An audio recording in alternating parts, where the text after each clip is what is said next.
think you're nothing. Nothing but a pure waste of God-given talent. You don't listen to nobody, man.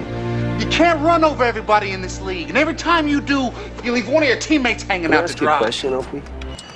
What's that? The night that Donna was killed, why was she driving the truck? I was taking the kids home. Needed a back seat. Why are you asking me that? I was like, dog, this line gonna go hard on Black Twitter.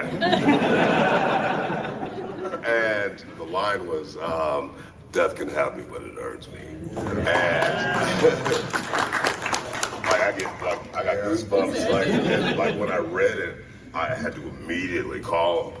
And it was just a dope line, but just the deeper meaning of it is like, I'm here till you come get me. Yeah.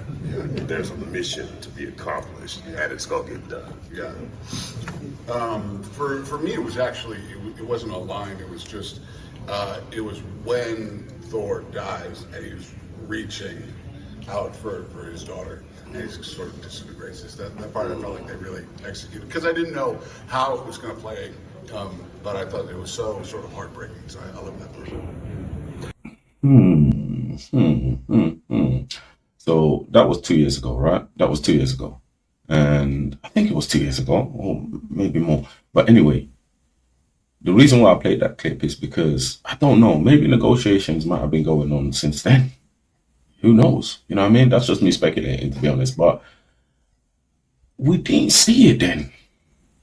First and foremost, thank you very much for joining me. We're talking about the announcement that Ryan Hurst, aka OP from Sons of Anarchy, is going to be the live action Kratos in Amazon's upcoming God of War series, right? First and foremost, I just have to clap for that, man, because I'm tired of seeing the same old faces over and over again, just recycled in different projects. Give it to someone new. They're giving it to someone new, but they're also giving it to someone that people already kind of, already know. Someone that people already have taken to. And yeah, Sons of Anarchy, big program. And the Mayans, which is the follow-up to that. I'm not going to lie, like, absolutely amazing shows. And OP was a fan favorite until he got killed. When he got killed, that was one of the big things, one of the big deaths that everyone spoke about. But yeah, no, you know what? I'm feeling this, man. I'm feeling this. Like, I honestly, when they said it, yeah, there were so many images going around. The Dwayne Johnsons, the Vin Diesels, and I know obviously some of them were AI, some of them were just fan casting and everything else. But you always tend to think, are they gonna go down that route though? Are they gonna do that? Are they gonna, And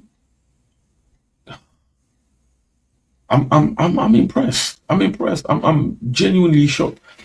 I don't know if this is going to be great. I don't know if it's going to be good. But one thing that's already impressed me is the fact that we're willing to look outside of the scope, outside of what they already know.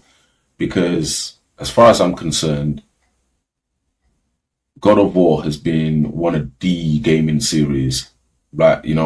I hold it close to my heart as much as Devil May Cry, and I've always wanted to see it do good.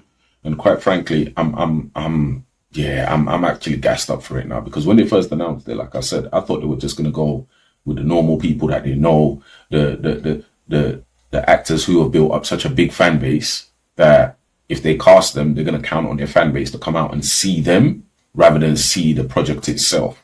And this is mostly what tends to derail or make programs that they're making, films, TV shows, anything, go downhill and spiral very fast. It's because you're casting a celebrity rather than the best choice for the character.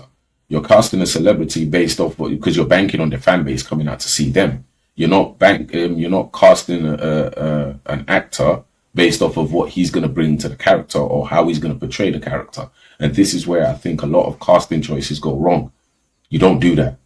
You cast based off of what they can execute to the character. Now, I say that but I don't know what he's necessarily going to bring. But if he brings the same kind of grit that he did to Sons of Anarchy, I'm looking for what his portrayal is going to be. I don't know if he's going to have the voice, or maybe he's going to have to take some voice coaching. You know, we'll see, because he's got to have that husky, that grit voice. That's from a man who's seen war countless times over and over again, who's seen death, who's looked at gods in the face and everything else. He's got to have that terrifying but calming voice to say, I only speak once, and when I speak, it's because I've got something to say. So yeah, man, I'm impressed with this casting, man. When I heard about it, I thought, yeah, you know what? Who's gonna be? Who is it gonna be? And then when I saw everyone start posting it, I thought, no, this was a rumor. And then one of my friends sent it to me, and I said, so it's not a rumor, it's been officially. I said, yes, come on, get in there.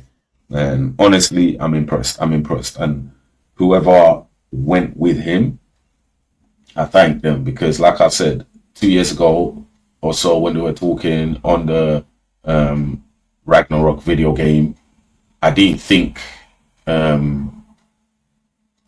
nothing of it, and we saw him on the stage with Christopher Judd. Like we did not even think anything of it. We thought, okay, he's talking about the character that he played, not knowing that fast forward a few years on from that, he's actually going to be cast in the real live action series of God of War. And yeah, man, I can't listen.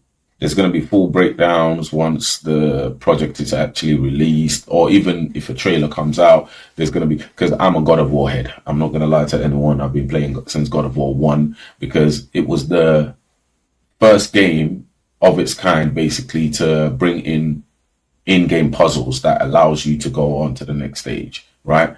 Games like Ninja Gaiden, games like Devil May Cry, they've attempted things like that, but not to that scale, where real life combat, you got to press this button, and then you got to press that button, and then you got to press it in this. And if you fail the combination for any reason at any point, you get to start that whole sequence again, or you get to start that whole boss fight again. And that was the first game of its kind to actually bring that. And honestly, man, yeah, man, thank you very much, man. I'm impressed, man. I'm impressed. Like, I didn't want to see the same old faces. It's getting boring now. It's getting boring. Every show, every TV, it's the same actors recycled. It's almost as if it's continuation of something they've already done before, because they've got such a vast range of projects that you might be able to look at any one of them and say, right, this was the continuation of that, or that's the continuation of that. Like, take actors like Jason Statham, for instance. I love the guy. Absolute badass. But his portrayal of Parker is the same thing as his portrayal of his character in Expendables. It's the same portrayal as his character as Homefront. It's the same as Beekeeper. It's the same as is it The Driver? Or yeah, the drive. Is it Driver? Yeah, The Driver. No, what is it? The Delivery. No, not Delivery. Yeah, I think where he's playing a delivery man, he takes packages places. He doesn't ask questions, right? And regardless of what it is you ask him to take, he will take it for you. I forgot. I think there was 3 of them all together, and I'm going blank right now. Probably it's the excitement, but yeah, man, I'm looking forward to this, man. I'm actually looking forward to this. I don't think it's a bad cast. I don't. If I was to give it out of 10, I'll probably give it a 7. Could they have found someone else? Maybe, but to me, 7 is high enough. 7 is really high enough, because honestly, I'm so impressed right now, man. I'm so impressed. I'm so impressed. Kratos, the Ghost of Sparta, we're finally getting a live action, and the cast is not someone who's already got his face plastered everywhere. It's someone brand new. Hopefully now the scripts don't go AWOL, because listen, let's not do none of these political nonsense agendas, please. The story of the Ghost of Sparta, if you don't know, basically he was tricked into killing his own family by Ares. Then he gets his revenge on Ares. But in getting his revenge on Ares, he angers the gods of Olympus, and all of them basically descend to come get him. Come to find out he's actually Zeus's son, bastard child from something else, blah, blah, blah. And all of a sudden, it's Kratos versus the gods of Olympus. And he doesn't just stop there. He absolutely destroys and demolishes the whole of Olympus.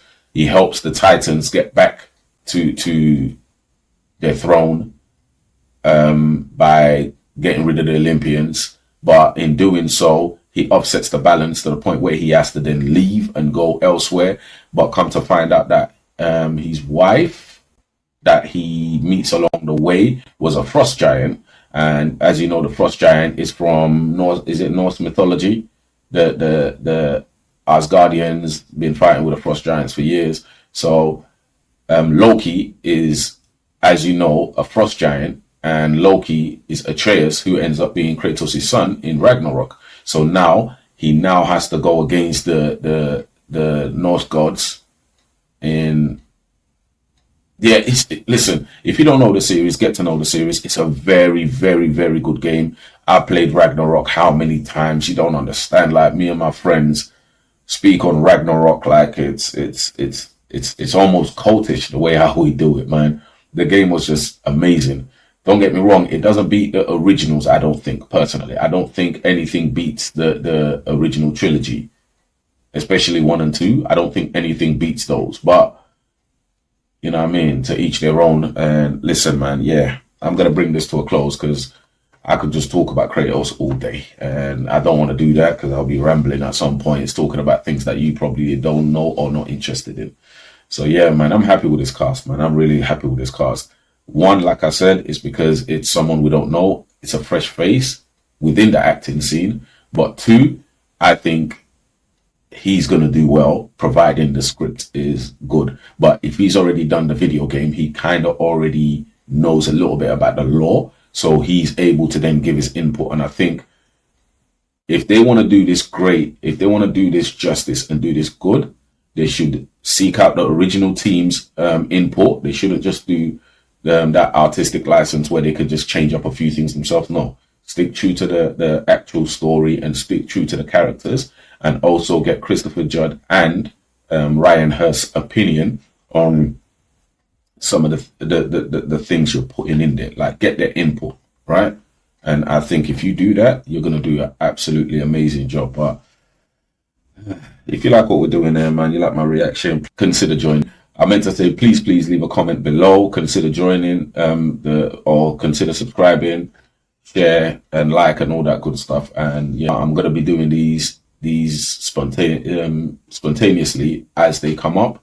And this was something that came up, and I didn't want to lose it before everyone's had their say on it. So yeah, I'll catch you guys on the next one. Peace out.